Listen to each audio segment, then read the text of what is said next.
Every parent wants the best for their child. They want them to grow into confident, kind, and capable adults. But sometimes, in the process of raising children, parents unintentionally say things that leave deep emotional scars.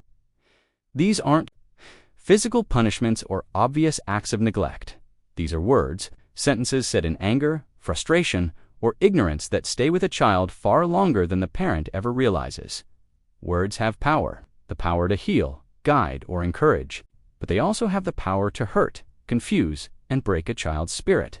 What many parents consider harmless or normal can actually shape a child's identity, affect their self-esteem, and even define how they interact with the world for the rest of their lives. In this video, we'll discuss 7 toxic things parents often say to their children without realizing just how damaging those words can be. We'll explore why these phrases are so harmful, how they impact a child's development, and what parents can say instead to foster love, understanding, and emotional intelligence. Let's dive deep into each of these toxic statements, one by one. 1. Why can't you be more like your brother's sister? This one seems innocent to some parents. After all, comparison is often used as a way to motivate children to do better, right? But here's the truth. Comparing your child to their sibling, or any other child, doesn't motivate them. It makes them feel like they're not enough. When a parent constantly compares one child to another, they plant a dangerous seed of insecurity. The child begins to feel unloved, unworthy, and not good enough. They start to believe that no matter what they do, they'll never be able to live up to the expectations set for them. This toxic phrase can also create intense sibling rivalry. Children may start to resent one another, blame each other, and develop jealousy or hatred simply because they were being used as benchmarks. Instead of comparing, focus on each child's individual strengths. Celebrate their uniqueness. Every child has their own pace and their own path. A more positive alternative would be, I know you're trying your best. Let's figure out how we can help you improve in your own way. 2. You always mess things up. This sentence is not just hurtful, it's labeling. When a parent tells a child that they always mess up, they're not correcting a single behavior. They're attacking the child's identity. Children internalize words far more deeply than adults realize. Telling a child that they're a constant failure makes them believe they are destined to fail no matter what they try. It destroys their confidence and stops them from taking risks or trying new things. A child raised hearing this may grow into an adult, afraid to make decisions, scared of taking initiative, or constantly seeking validation from others. They may struggle with perfectionism or develop anxiety about failure. Instead of using sweeping generalizations, try to be specific and gentle. For example, this didn't go the way we hoped, but that's okay. Let's see what we can learn from this. 3. Stop crying, or I'll give you something to cry about. This statement is more common than people might admit, especially in households where emotions are seen as signs of weakness. But here's the truth. This sentence teaches children to suppress their feelings, not deal with them. Crying is a natural emotional response. It's a sign that a child is overwhelmed, scared, or in pain. When a parent threatens a child for expressing emotions, the child learns that their feelings are wrong, something to be punished. Over time, this leads to emotional repression. Children may grow into adults who don't know how to process emotions. They may struggle with vulnerability, relationships, or even their mental health. Instead of punishing emotional expression, parents should offer comfort. A better approach might be, I can see you're upset. It's okay to cry. Let's talk about what's bothering you. For, you're so stupid. Even if said in a moment of frustration, this phrase is incredibly damaging. Intelligence isn't just about grades or academic performance. It's about problem solving, creativity, emotional understanding, and so much more. When a child hears that they're stupid, especially from someone they love and trust, it cuts deeply. They begin to doubt their worth. They stop participating in class. They avoid asking questions. They feel shame whenever they make a mistake.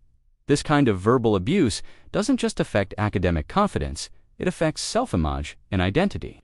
Children may feel permanently branded as dumb, and that label follows them into adulthood instead. Of insults, offer encouragement. Say, everyone makes mistakes. Let's work through this together and figure it out. 5.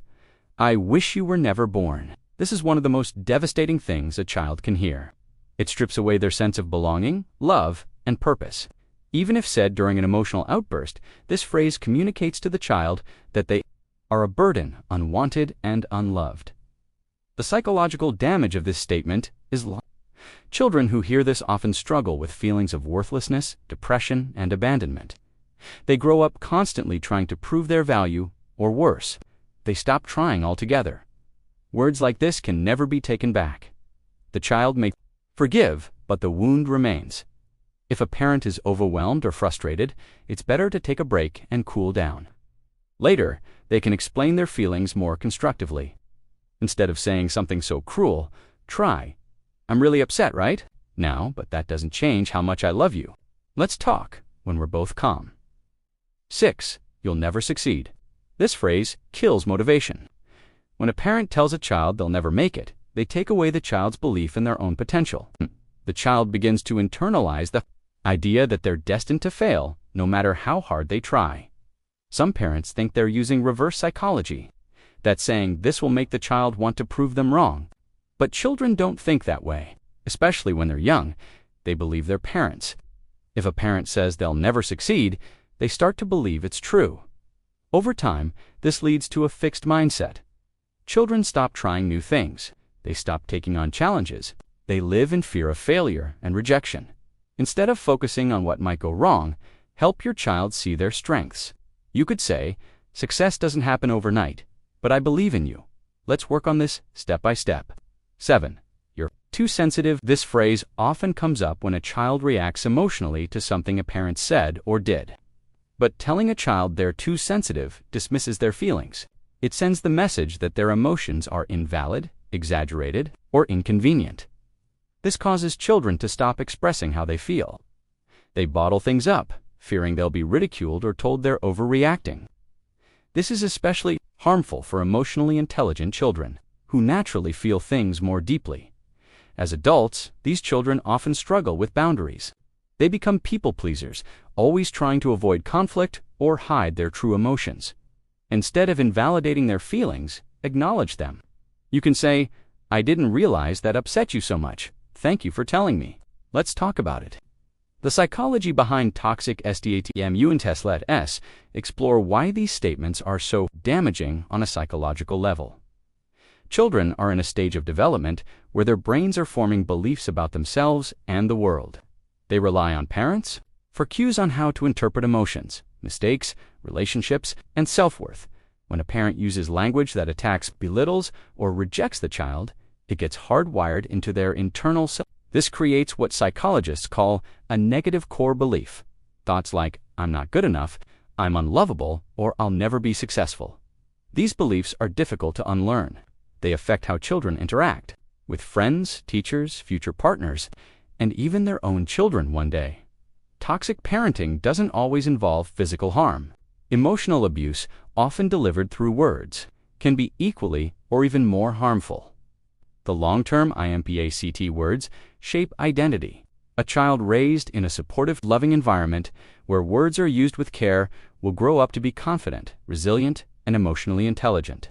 But a child who constantly hears criticism, shame, or rejection may grow up insecure, anxious, or angry. Here are some common long-term effects of toxic parenting language: low self-esteem, fear of failure, emotional suppression, difficulty trusting others, anxiety and depression, toxic relationships. In adulthood, struggles with parenting their own children. HOW to break the CYC leaf. You're a parent watching this, and you've said some of these things in the past. Don't panic. Most parents have, especially if they were raised in similar environments. What matters is recognizing the harm and committing to change. Here are some steps to help break the cycle. Reflect on your words. Think about the phrases you use when you're angry, tired, or stressed. Are they coming from love or from your own unresolved pain? Apologize when necessary. It's okay to say sorry to your child. It doesn't make you weak. It teaches them accountability, humility, and empathy. Use empathetic language before speaking. Ask yourself, will this build my child up or tear them down?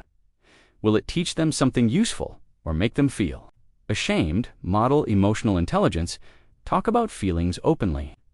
Let your child know it's okay to cry, to be upset, or to make mistakes. Praise effort, not perfection. Celebrate the process, not just the result. Say things like, "I'm proud of how hard you worked," instead of "you're the smartest." Seek help if needed sometimes. The patterns we fall into come from our own childhood trauma. Therapy, parenting groups, or self-help books can offer guidance. CON being a parent is not easy. There's no manual, no perfect formula. But one thing is certain: the words we use with our children matter. They matter more than we know. Children don't need perfect parents. They need present parents. Parents who are willing to grow, to reflect, and to speak with love, even when things are tough. If we can become more mindful of the things we say, we can break generations of emotional damage and raise children who feel seen, heard, and valued. Let's commit to using our words to build bridges, not walls, to heal, not to harm, to guide, not to shame, because every child deserves to hear, "Love you. I believe in you. You are enough, just as you are."